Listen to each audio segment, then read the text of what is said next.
This is an example of getting footage during warm-ups. As you can see here in warm-ups, we're able to focus on specific players. This is introductions. We can also get some really good shots of players, their facial expressions, and more during introductions.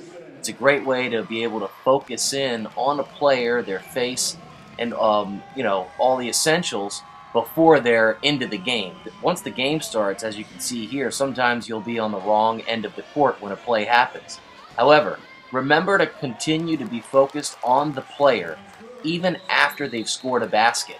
You see here we get the money shot after the kid scores. We're able to zoom in on his face and see that he was happy to make the shot. Here's a good example of how not to follow the ball. Zoom out when the ball is being passed around. That way you have a good idea of who's going to score. Another good example of zooming in on the player after the basket has been scored. Here we have a fast break. We stay with the player and the ball. The basket's made, and then we focus again on the player. Remember always to focus on the player who has scored. After the basket, zoom in on that player so we can identify who scored. Here's an example of how to shoot a basket when you're directly under the hoop. Here's another example. We've zoomed in on our player with the ball. We know he's going to the basket. We look up, we see the made shot, and then we zoom back in on the player who has scored so we can identify who that player was. That's another good example of how you focus on a player. We're going to show it again one more time. We continue to follow, stay with the player, show the basket, and then zoom back in on the player. As you continue to shoot from underneath the hoop, continue to focus on the player even after they've scored. You can see here's a three-point shot, then we show you who scored. We get a little bit of fun from the player. All right, here's an example of after the game. Sometimes after championship games, players like to celebrate, hold up the number one. We like to get all that kind of stuff. Trophy celebrations and more are very important. So just get a lot of the fun stuff.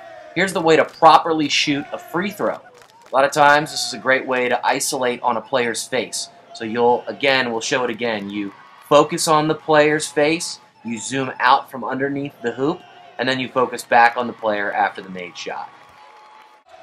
Okay, here's just a couple of more little highlights to show you so you get an idea really what we're looking for. As you can see here, the jump shot is made. And then if we had zoomed out, we wouldn't have seen Josh, the player there, smiling. Here's a great way to follow a player all the way to the basket. And also here included is a great way to show the coach interacting with their players. Okay, if you're lucky enough to get access to a locker room, here's some really good intimate shots of coaches working with players. You can see I'm zooming in on the player who's then interacting with the coach. Then I get some shots of the players themselves so that it's not constantly back and forth from the coach to the player to the player to the coach.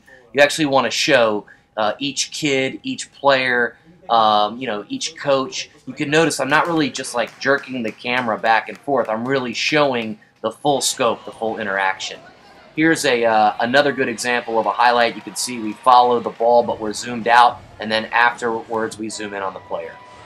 Okay, I'm showing you now, starting with the previous Adams logo, and now some of this kind of pregame ritual stuff. These are the things that make high school sports unique and cool. You want to look for these moments. You also want to look for things that identify schools, like look at these banners I'm showing you now. These are cool things that we can log in our library of footage to show later. Also, check this out. This was after the game. Make sure you keep your eyes peeled. This player was hurt, and so I got some footage of him limping off the court. These are the things that are unique to us. Let's go Spartans! Let's go Spartans! Okay, some other cool moments to show and share so you get an idea of some of the stuff that you might be looking for. Banners, celebrations, all these things will come towards the end of the season. Here's the way to properly conduct an interview. You can hear me probably talking in the background, interviewing this coach a little bit. I'm holding the camera, but also talking to him at the same time. And you can tell he's not looking at the camera. He's more looking towards me. We'll have another example of that coming up in a moment. But you get the idea. We want the coaches looking off camera, but we also want to show you that the angle that the camera is at.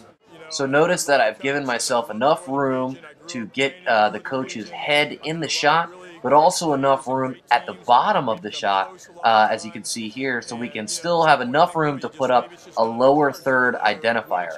Here is a bad example of the shot that won't give you enough room. As you'll notice here, I'm way too close, or at least way too zoomed up on the player's face. And when we put up a lower identifying tag, it's actually in the way. So you'll need to zoom out a little bit more to give yourself a little more room to put that tag in the shot. Okay, so here's a way of finding out what the score was at a certain point in the game. We'll never really show this in our game packages and footage that our viewers will look at, but for us it's a way to know, okay, after that free throw, this was what the score was. And this is something that you can use for your own notes or to have in your footage as a way to remember, okay, this is where I am in the game, it's the fourth quarter with 1:03 left, and that was what the score was. This is all you'll ever see in the final package. So a good way there to log some of your footage. I'm going to close this little training session out with just a couple of good examples of highlights. As you can see there, we focus in on the player that made the shot. But in this next coming clip, I want to show you something important. Notice how we continue to follow the play. Now, it was a pass to the next player. This player, we've zoomed in on them. We show who they are. Okay, now we show, oops, there's a turnover, but we're sticking with the play. We're zooming in now on the new player, the made basket, and then, of course, zooming in on the player who has scored.